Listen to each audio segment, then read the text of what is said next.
రామాపురం అనే పల్లెటూరి చివర ఉన్న పెద్ద చెట్టు కింద రామయ్య ఒక చిన్న బజ్జీల బండి పెట్టుకుని వ్యాపారం చేసుకుంటున్నాడు. ఉదయం నుండి రాత్రి వరకు కష్టపడతాడు. అతని బజ్జీలకు ఆ ఊర్లో ఎంతో పేరు. కాని రామయ్య బతుకు మాత్రం ఒంటరిది. అతనికి ఎవ్వరూ లేరు. ఒకరోజు మధ్యాహ్నం పక్కూరి నుండి వడ్డీ వ్యాపారి కోటయ్య ఆ దారిన వెళ్తూ బజ్జీల వాసనకు ఆగి బండి దగ్గరకొచ్చాడు. ఆహా, రామయ్య బాబు, నీ చేతిలో ఏదో మాయుందయ్యా. ఈ పచ్చిమిరపకాయ బజ్జి నోట్లో పెట్టుకోగానే కరిగిపోతోంది. ఎన్నో ఊర్లు తిరుగుతాను కాని ఇంత కమ్మని రుచి ఎక్కడా చూడలేదయ్యా. వ్యాపారం బాగానే సాగుతున్నట్టుంది. ఇంతకీ నీకు పెళ్ళైందా? నీ భార్య ఏది? బండి దగ్గర సాయంగా కనిపించడం లేదు. నాకు భార్య, పిల్లలు, చుట్టాలు ఎవరూ లేరయ్య కోటయ్య గారు. నేను ఒంటరివాణ్ణి. నాకంటూ ఉన్నది బజ్జీల బండే. ఉదయం లేచినప్పటి నుండి మంట ముందు నిలబడి బజ్జీలు వేయడమే నా బతుకు. సాయంత్రం 7 కాగానే బండి తోసుకుని నా పాడుబడిన పూరి గుడిసెకు వెళ్ళి పడుకుంటాను.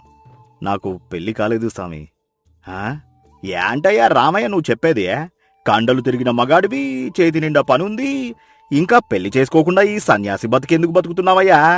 నీకు తోడుగా ఒక ఇల్లాలుంటే ఈ కష్టంలో సగం ఆమె పంచుకుంటుంది కదా. పెళ్లి చేసుకుని సంసారం ఈదాల్సిన వయసులో ఇలా ఒంటరిగా ఎందుకు మాడిపోతున్నావు? పెళ్లి మీద నాకు ఎలాంటి ఆశ లేదయ్యా. అయినా నా బతికేంటో నాకే అర్థం కాదు. రోజంతా ఈ మంట ముందు కాలిపోతూ గుప్పెడు పైసలు సంపాదిస్తాను. నేను పడే ఈ దరిద్రపు కష్టాన్ని నా కట్టుకున్న భార్య కూడా పడడం నాకిష్టం లేదయ్యా.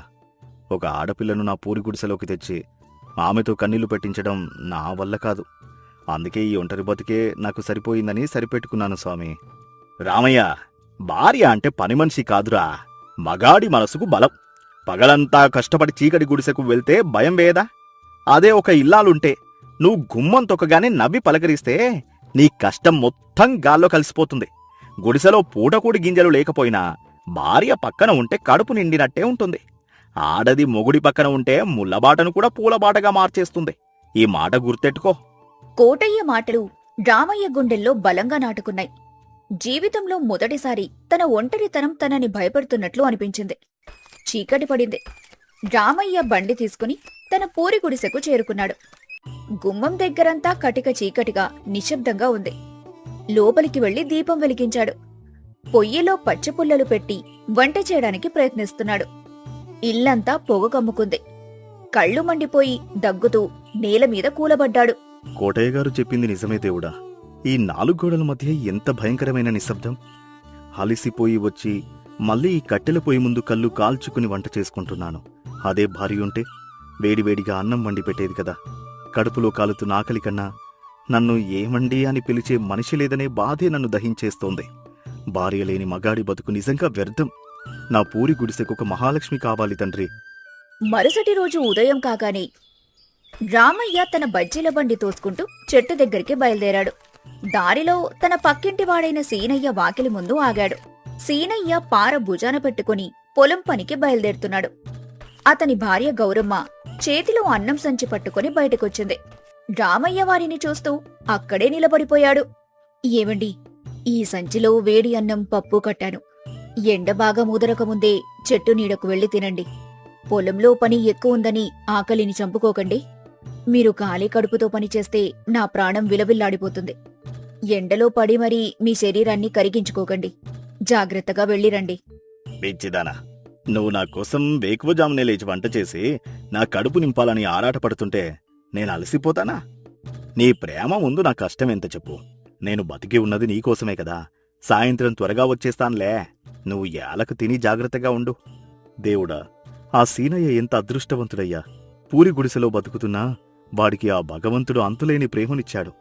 ఆమె మాటల్లో ఎంత ఆప్యాయత ఉందో. కడుపు కాలుతున్న వాడికి అన్నం దొరికినట్లు కష్టపడే మగాడికి అలాంటి భార్య ఉంటే వాడు లోకాన్ని జయించగలడు. నేనెంత దురదృష్టవంతుణ్ణి.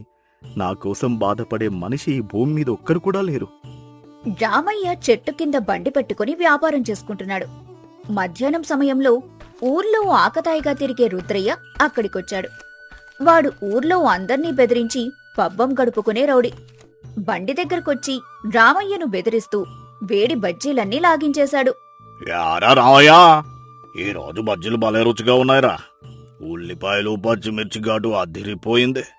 సరేలే, నేను వెళ్తున్నాను. అయ్యా రుద్రయ్య గారు, బజ్జీలు తిన్నారు కదా, డబ్బులు కొంచెం ఇస్తే నేను పిండి నూనె తెచ్చుకున్న అప్పులు కట్టుకోవాలి స్వామి. ఏంట్రా, నన్నే డబ్బులు అడుగుతావా? ఈ ఊర్లో నేను తిన్నదానికి ఎవరికైనా పైసా ఇచ్చానారా? నాకే ఎదురు చెబుతావా? నేను తలుచుకుంటే నీ బజ్జీల బండి ఇక్కడ లేకుండా చేస్తాన్రా దరిద్రుడా. మర్యాదగా నోరు మూసుకుని బతుకో. ఇంకొకసారి డబ్బులు అడిగావంటే ఈ మరుగుతున్న నూనె కడాయిని నీ నెత్తి మీద బోర్లిస్తాను, జాగ్రత్త. అయ్యా వద్దు స్వామి, మీ ఇష్టం దొరగారు. డబ్బులొద్దు, ఏమీ వద్దు, నన్ను కొట్టకండయ్యా. రుద్రయ్య వెనక్కి తిరగబోతుండగా అప్పుడే గుడికి వెళ్లి వస్తున్న ఒక అందమైన ఆడపిల్ల అక్కడికొచ్చింది. ఆమె పేరు జానకి. ఆమె చూడ్డానికి చాలా పద్ధతిగా ఉంది, కాని ఆమె కళ్లల్లో అంతులేని ధైర్యం ఉంది. రామయ్య పడుతున్న బాధ చూసి ఆమెకు కోపం వచ్చింది. ఏమయ్యా రుద్రయ్య, ఎవరికి చూపిస్తున్నావు నీ జూలుం? ఉదయం నుండి మంట ముందు కాలిపోతూ చెమటోడ్చి బజ్జీలు వేస్తున్నా ఒక నిరుపేద మగాడి దగ్గర నీ పౌరుషం? బుద్ధుందా లేదా నీకు? వాడేమైనా నీ ఇంట్లో దొంగతనం చేశాడా, లేక అడుక్కుంటున్నాడా? తన చేతుల కష్టాన్ని నమ్ముకొని బతుకుతున్న నిజాయితీ గల మనిషిని బెదిరించడానికి నీకెంత సిగ్గులేకపోతే అలా మాట్లాడతావు?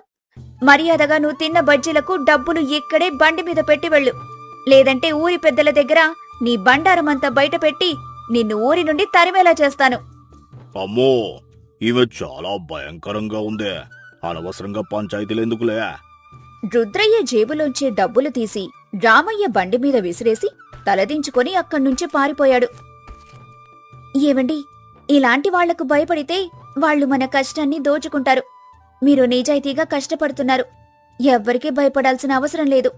నాకు 4 బజ్జీలు కట్టివ్వండి. తల్లి, నా కష్టానికి విలువ ఇచ్చి నా తరపున నిలబడ్డావు. ఒక మగాడిగా నేను ఎదిరించలేక భయపడితే నువ్వు ఒక దేవతల వచ్చి ఆ దుర్మార్గుని ఎదిరించావు. నీ ధైర్యం ముందు నా భయం కాలిపోయింది తల్లి. నా డబ్బులు నాకు ఇప్పించావు. ఈ బజ్జీలు నువ్వు ఉచితంగా తీసుకో తల్లి. ఇది నేను ప్రేమతో ఇస్తున్నాను. కష్టం ఎవరిదైనా దానికి మూల్యం చెల్లించాల్సిందేనండి. మీరు ఇలాగే ధైర్యంగా వ్యాపారం చేసుకోండి. జానకి అక్కడ్నుంచి వెళ్ళిపోయింది. కాని రామయ్య కళ్ళు మాత్రం ఆమె వెళ్లేదారి వైపే చూస్తున్నాయి. రామయ్య గుండెల్లో ఏదో తెలియని అలజడి మొదలైంది. దేవుడా, ఎంత ధైర్యం ఉన్న ఆడపిల్ల తండ్రి. నా కష్టాన్ని చూసి పరుల మనిషి అయినా ఎంతగానో ఆరాటపడింది. నా పరువు నిలబెట్టడానికి రాక్షసుడితో పోట్లాడింది. ఇలాంటి ఒక ఆడది నాకు భార్యగా వస్తే నా బతుకి ఎంత అద్భుతంగా ఉంటుందో కదా. ప్రతి అడుగులోనూ ఒక తల్లిలా నన్ను కాపాడుకుంటుంది. నా కష్టానికి విలువనిచ్చే ఆ గుణం ముందు నా గుండె ఓడిపోయింది దేవుడా. ఆమె నాకు జీవితాంతం తోడుగా ఉంటే నేను ఎవరికీ భయపడకుండా తలెత్తుకొని బతుకుతాను. కాని ఆమె ఎవరో, ఏ ఊరో నాకు తెలియదే. ఆ రోజు నుండి జానకి ప్రతిరోజు రామయ్య బండి దగ్గరికి రావటం, బజ్జీలు తినటం మొదలుపెట్టింది. ఆమె రామయ్య కష్టాన్ని, నిజాయితీని గమనిస్తూ ఉంది. రామయ్య కూడా ఆమెను చూస్తూ తన మనసులో ఇష్టాన్ని పెంచుకున్నాడు.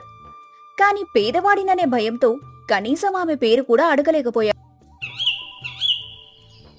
రామయ్య తన బజ్జీల బండి పెట్టుకోవడానికి గతంలో ఊరి జమీందారు భద్రయ్య దొర దగ్గర అప్పు తీసుకున్నాడు. తన వ్యాపారం బాగా సాగటంతో డబ్బు కూడబెట్టుకుని ఆ అప్పు తీర్చడానికి జమీందారు గారి గడికి వెళ్లాడు. భద్రయ్య దొర అరుగు మీద కూర్చుని లెక్కలు చూసుకుంటున్నాడు. అయ్యా దొరగారు, దండాలయ్యా. నేను రామయ్యను బాబు. బజ్జీల బండి పెట్టుకోవడానికి మీ దగ్గర 10,000 అప్పు తీసుకున్నాను కదయ్యా. ఆ దేవుడి దయవల్ల వ్యాపారం బాగుండి డబ్బులు కూడబెట్టానయ్యా. ఇదిగోండి బాబు మీ అప్పు, వడ్డీ అన్నీ కలిపి తెచ్చాను సామి. ఏంట్రా రామయ్య, నేనేమైనా నిన్ను తొందర పెట్టానా ఏంటి? నువ్వు రోజంతా నిప్పుల ముందు కూర్చుని సంపాదించిన కష్టార్జితం అది. ఇప్పుడే కదా బండి పెట్టుకున్నావు.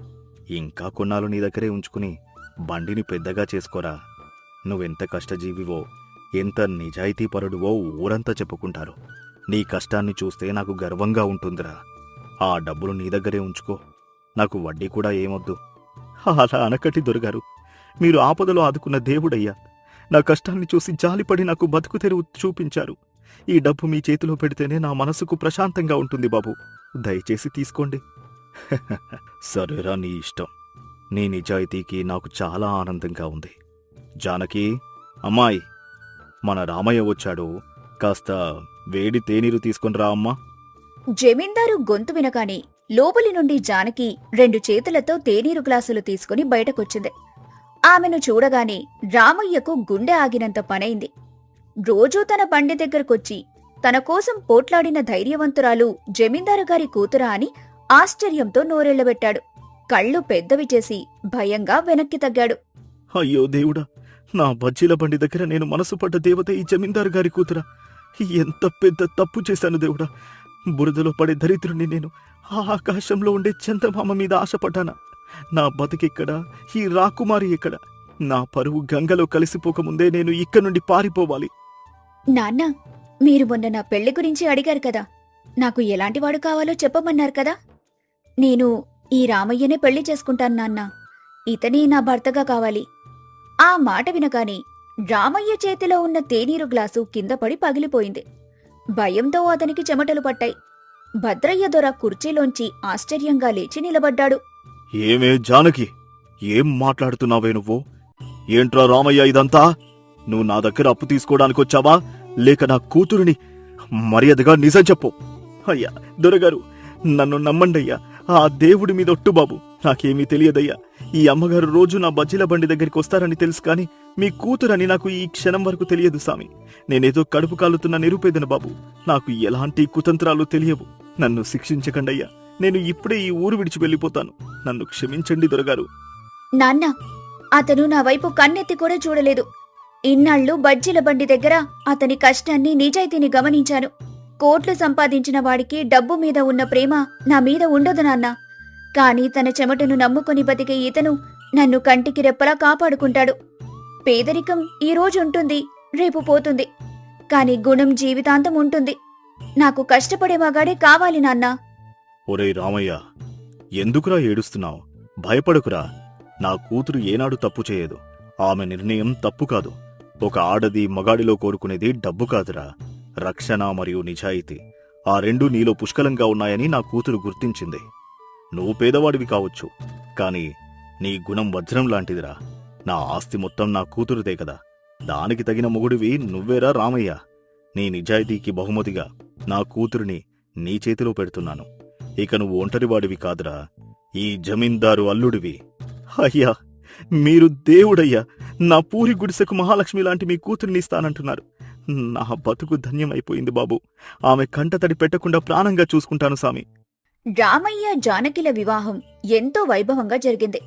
జానకి పూరి గుడిసెలో అడుగుపెట్టిన రోజు నుండి రామయ్య జీవితం మారిపోయింది. రామయ్య బజ్జీల బండి ఇప్పుడు ఊరి మధ్యలో ఒక పెద్ద భోజనశాలగా మారింది. భార్యాభర్తలిద్దరూ కలిసి ఎంతో ఆనందంగా ఆ భోజనశాల నడుపుతున్నారు. రామయ్య ముఖంలో ఎప్పుడూ ఒక చిరునవ్వు ఉంటుంది. ఒకరోజు సాయంత్రం రామయ్యకు మొదటిసారి పెళ్లి గురించి బుద్ధి చెప్పిన పక్క ఊరి వడ్డీ వ్యాపారి కోటయ్య ఆ భోజనశాలకు వచ్చాడు. అరేరే, ఏంటయ్యా రామయ్య, నీ బజ్జీల బండి ఇంత పెద్ద భోజనశాలగా మారిపోయిందా? నీ ముఖంలో కూడా కలకలలాడుతున్న వెలుగుందేంటి? ఒకప్పుడు అమావాస్య వచ్చి ఈకటిలా ఉండే నీ బతుకు పౌర్ణమి వెన్నెల్లాగా మారిపోయిందే. అవును కోటయ్య గారు, ఆ రోజు మీరు చెప్పిన మాటలు అక్షరాల నిజం. ఈమె నా గుడిలోకి అడుగుపెట్టగానే అది స్వర్గంగా మారింది. నా ప్రతి కష్టంలో నేనున్నాను, ఏమండి అని ధైర్యం చెప్పే గొంతు దొరికింది. మగాడి కండల్లో ఎంత బలమున్నా దానికి ప్రాణం పోసేది భార్యేనని అర్థమైంది. ఆమె నా బతుకి దేవుడిచ్చిన వరం. నా కష్టం నాది కాదండి, మీ నిజాయితీ, కష్టపడే గుణమే మనల్ని ఇంత దూరం తీసుకొచ్చాయి. కోటయ్య సంతోషంగా నవ్వుకుంటూ వారికి ఆశీర్వాదం ఇచ్చాడు.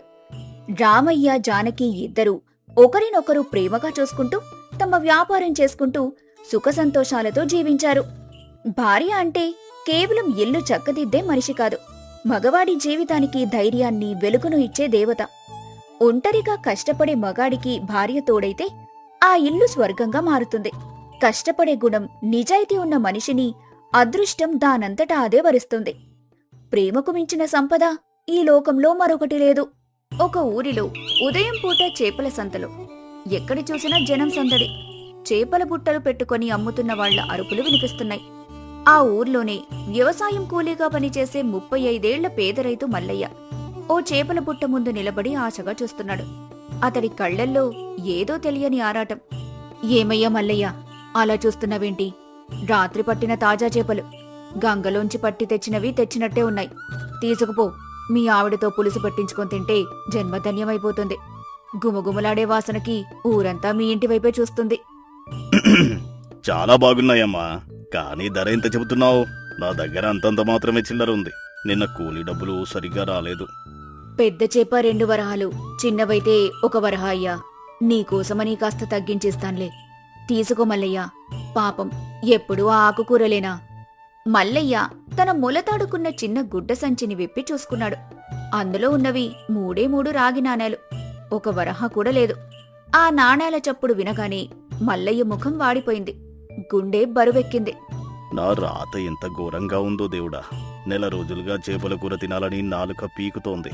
కడుపులో ఆకలి పేగులు ఆక్రోశిస్తున్నాయి. కానీ నా జేబులో ఉన్న ఈ 3 రాగి కాసులు చూస్తుంటే నా బతుకు నన్నే వెక్కిరిస్తున్నట్టు ఉంది. ఇవి పెట్టి చేపకుంటే రేపటికి ఇంట్లో గంజి కాసుకోవడానికి బియ్యం ఎలా వస్తాయి? నాలుక రుచి కోసం ఆశపడితే నా భార్య రేపు పస్తులుండాలి. కూలీ డబ్బులు రాని ఈ సమయంలో ఇలాంటి కోరికలు నాకు తగవు. కడుపు కట్టుకొని మనసు చంపుకోవడమే పేదవాడికి రాసిపెట్టిన రాత. నా దరిద్రం నా గొంతు నులుముతోంది. లేదమ్మా, ఇవాళ ఇంట్లో పండుగ రోజని మా ఆవిడ మాంసం వద్దు అంది. మళ్ళీ ఎప్పుడైనా నా దగ్గర డబ్బులు ఉన్నప్పుడు ఖచ్చితంగా నీ దగ్గరే వచ్చి కొంటానులే. మల్లయ్య తన కోరికను గొంతులోనే అణిచివేసుకుని గుటక మింగి అక్కడ్నుంచి బరువైన అడుగులతో వెనుతిరిగాడు. అతడి అడుగులు ముందుకు పడటం లేదు. మట్టి రోడ్డు. సంత నుండి ఇంటివైపు ఒంటరిగా నడుచుకుంటూ వెళ్తున్నాడు మల్లయ్య. ముఖంలో తీవ్రమైన నిరాశ. అప్పుడే ఎదురుగా ఆ ఊర్లోనే కాస్త ఎక్కువ పొలమున్న మోతుబరి రైతు జగ్గయ్య చేతిలో పెద్ద చేపను పట్టుకుని దర్జాగా మీసం మెలేస్తూ వస్తున్నాడు. ఏంట్రా మల్లయ్య, చేతులు ఒప్పుకుంటూ పోతున్నావు? చేపల సంత వైపు వెళ్ళావని ఎవరో చెప్పారు, కానీ నీ చేతిలో చూస్తే ఒక్క చేప కూడా లేదు. ఏరా, చేపల వాసన చూసి కడుపు నింపుకున్నావా ఏంటి? అది చేపల ధరలు బాగా పెరిగాయ్యా జగ్గయ్య గారు. నా దగ్గరున్న డబ్బులు చాలా లేదు, అందుకే కొనకుండానే వచ్చేస్తున్నాను. వచ్చే వారం చూస్తాను. అంతేలేరా, నీ బతుక్కి చేపల కూరలు మాంసం కూరలు ఎక్కడి నుండి వస్తాయిరా? పుట్టుకతో వచ్చిన దరిద్రం చచ్చినా పోదు. రోజు ఆ చేలో దొరికే పిచ్చి ఆకుకూరలు పచ్చళ్ళు తిని బతకాల్సిన తలరాత నీది. అయినా జేబులో చిల్లర లేనప్పుడు ఆ సంత వైపు వెళ్ళి ముసిముసి నవ్వులు నవ్వడం ఎందుకురా? చూడరా, ఎంత పెద్ద చేప కొన్నానో. దొరలంటే మాది, బతుకంటే మాది. కొనలేని బతుకు నీదెందుకురా? పోయి పల్చటి గంజి కాసుకొని తాగు. జగ్గయ్య మాటలు మల్లయ్య గుండెల్లో వేడిబాకుల్లా గుచ్చుకున్నాయి. అవమానంతో అతడి కళ్ళు ఎర్రబడ్డాయి. కన్నీళ్లు ఉబికి వస్తున్నాయి.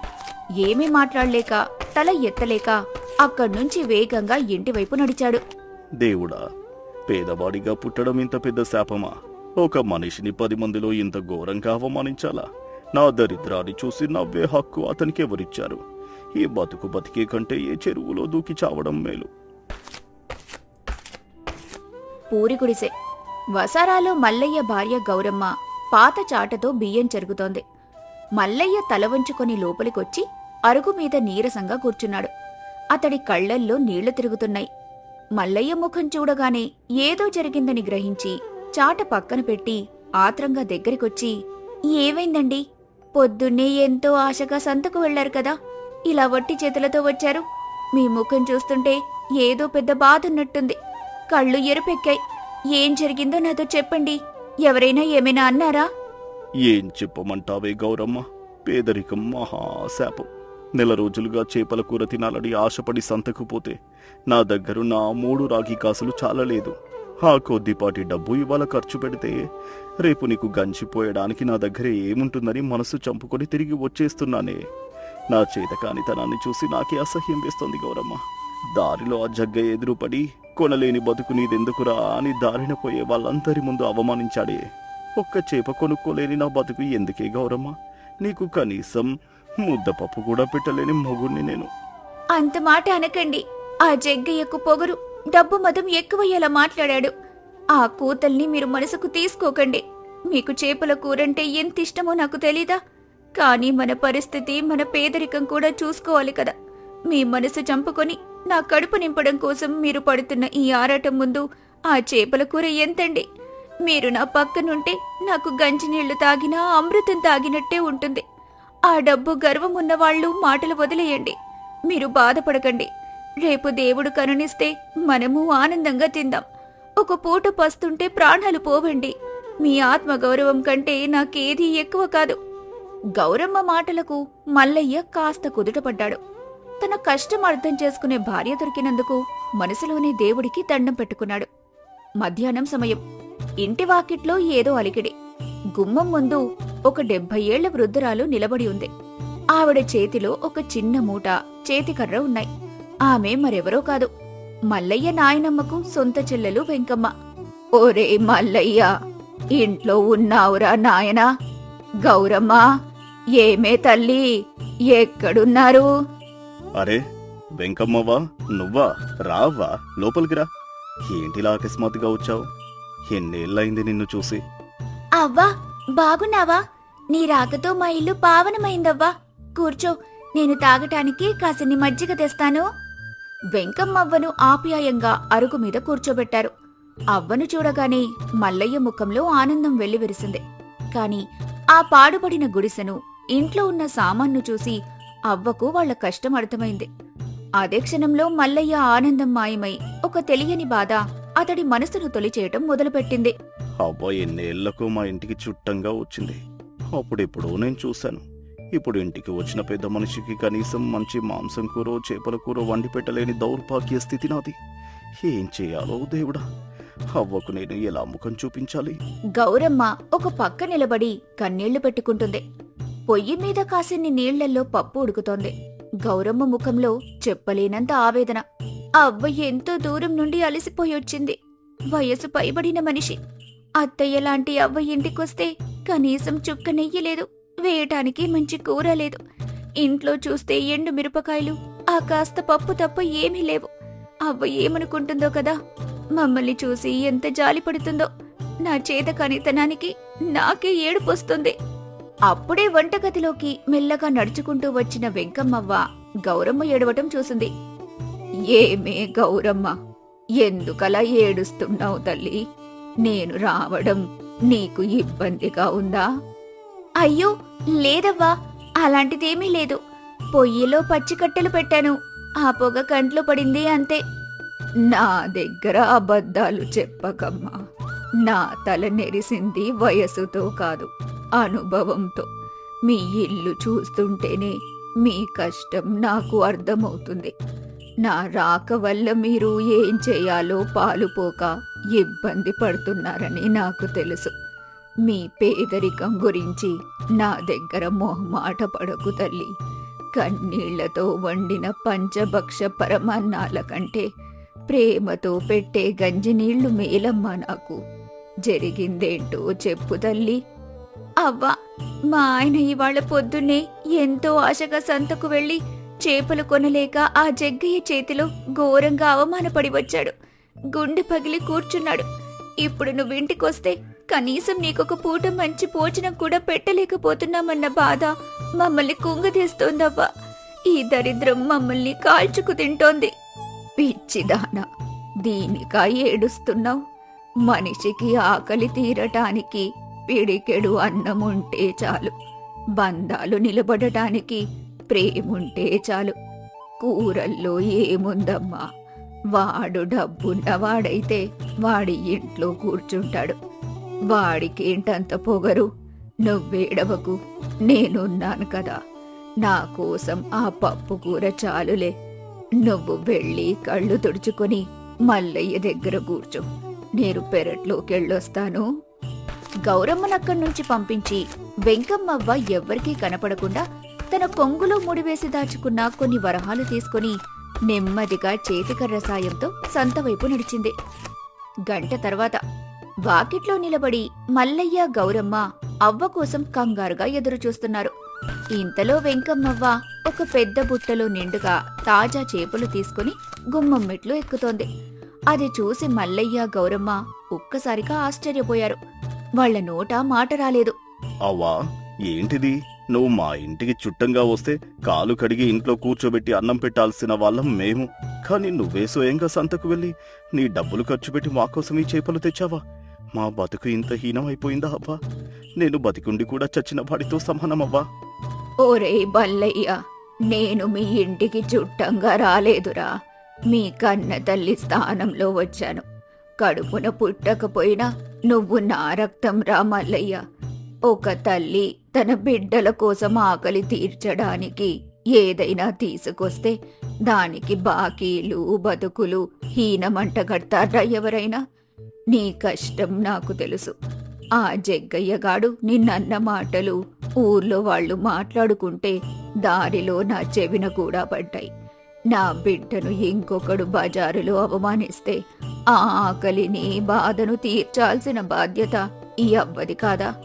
ఆ జగ్గయ్యగాడి పొగరు అనగాలంటే ఇవాళ మీరు కడుపు నిండా తినాలిరా. నీ మనసు ఎంత గొప్పదవ్వా! మమ్మల్ని ఎంతలా ఆదుకున్నావో మాటల్లో చెప్పలేను. నువ్వు దేవతవవ్వా. ఇక ఏడుపులాపి ముందా చేపలు శుభ్రం చేసి అద్భుతంగా పులుసు పెట్టు గౌరమ్మ. ఆ గుమగుమలాడే వాసన ఆ జగ్గయ్య ఇంటి వరకు వెళ్ళాలి. నా బిడ్డకు అండగా ఈ అవ్వ ఉందని వాడికి తెలియాలి. వెళ్ళు తల్లి. రాత్రి సమయం. పూరి గుడిసెలో ఆముదం దీపం వెలుగు. ముగ్గురూ కలిసి కూర్చొని కమ్మని చేపల పులుసుతో అన్నం తింటున్నారు. మల్లయ్య ముఖంలో చెప్పలేని తృప్తి, సంతోషం కనబడుతున్నాయి. ఆ పూట వాళ్ల కడుపు మాత్రమే కాదు, మనసు కూడా నిండింది. గౌరమ్మ ఎంతో ఆనందంగా, ప్రేమగా అవ్వకు వడ్డించింది. చాలా కాలం తర్వాత ఇంత కడుపు నిండా తిన్నానబ్బా. నా నాలుక చచ్చిపోలేదని ఇవాళే తెలిసింది. ఈ రుణాన్ని నేను ఎన్ని జన్మలెత్తినా ఎలా తీర్చుకోగలను? మీ ఆనందమే నాకు 10,000రా. పేదరికం అనేది శాశ్వతం కాదు మల్లయ్య. కష్టపడే గుణం, నిజాయితీ ఉంటే కాలం ఎప్పుడైనా మారుతుంది. ఇది రుణం కాదు, నా ప్రేమ. మరుసటి రోజు ఉదయం వెంకమ్మవ్వ తన ప్రయాణానికి సిద్ధమైంది. మల్లయ్య, గౌరమ్మ గుమ్మం దగ్గర నిలబడి ఉన్నారు. వాతావరణం ప్రశాంతంగా ఉంది. ఒరే మల్లయ్య, ఇందులో 10 వరహాలున్నాయి. నా వయసు అయిపోతుంది. నేను ఏళ్లుగా కూడబెట్టుకున్న డబ్బు ఇది మీ దగ్గరే ఉంచుకోండి. రేపు సంతకి వెళ్ళి ఏవైనా మంచి విత్తనాలు కొనుక్కొని ఎవరి పొలంలోనో కాకుండా దొరికిన ఏ కొద్దిపాటి కౌలు నేలలోనో మీరే స్వయంగా పంట పండించండి. కష్టం నమ్ముకొని బతకండి. లేదబ్బా, ఈ డబ్బు నేను తీసుకోలేను. ఇది మహాపాపం. నువ్వే ముసలిదానివి. రేపు నీకేమైనా జబ్బు చేస్తే, అవసరం వస్తే నిన్ను చూసుకునేది ఎవరు? నాకంటూ ఇంకెవరున్నారా? మీరే నా ఆస్తి. నా ప్రాణం పోయేలోపు ఈ డబ్బంతా మీకోసమే దాచాను. ఈ అవ్వ మాట కాదనకు మల్లయ్య. రేపు 10 మందిలో నువ్వు తలెత్తుకొని బతకాలి. ఈ డబ్బుతో వ్యవసాయం చేసి చెమట చిందించి పైకిరా. ఎవరైతే నిన్ను అవమానించారో వాళ్లే నీ ముందు తలదించుకునేలా బతుకు. అదే నాకు నువ్విచ్చే అసలైన బహుమతి. నీ మాట చెవదాటమవ్వా. నీ చల్లని దీవెనలు ఎప్పుడూ మా మీద ఇలాగే ఉంచు. ఈ అవ్వ పెట్టిన భిక్షతో నా బతుకును మార్చుకుంటాను. ఆ జగ్గయ్య లాంటి వాళ్ళు నా ముందు తలదించుకునే స్థాయికి ఎదుగుతాను. నా భార్య కళ్ళల్లో ఇంకెప్పుడూ కన్నీళ్లు రానివ్వను. కలకాలం చల్లగా బతకండమ్మా. వెంకమ్మవ్వ నెమ్మదిగా చేతికర్ర పట్టుకుని ఆ పల్లెటూరి మట్టి రోడ్డు మీద నుంచి నడిచి వెళ్తుండగా మల్లయ్య, గౌరమ్మ ఇద్దరూ ఎనలేని కృతజ్ఞతతో, సరికొత్త ఆత్మవిశ్వాసంతో అవ్వవైపు చూస్తూ ఉండిపోయారు. వాళ్ల చీకటి జీవితానికి అప్పుడే సూర్యోదయమైనట్టు సరికొత్త దారి దొరికింది. పేదరికం అనేది శాశ్వతం కాదు. ఆత్మీయులు చూపించే ప్రేమాభిమానాలు మనిషికి కొండంత బలాన్నిస్తాయి. కష్టాలను, అవమానాలను చూసి కుంగిపోకుండా దొరికిన సాయంతో, కృతజ్ఞతతో కష్టపడితే ఎప్పటికైనా మంచి రోజులొస్తాయి.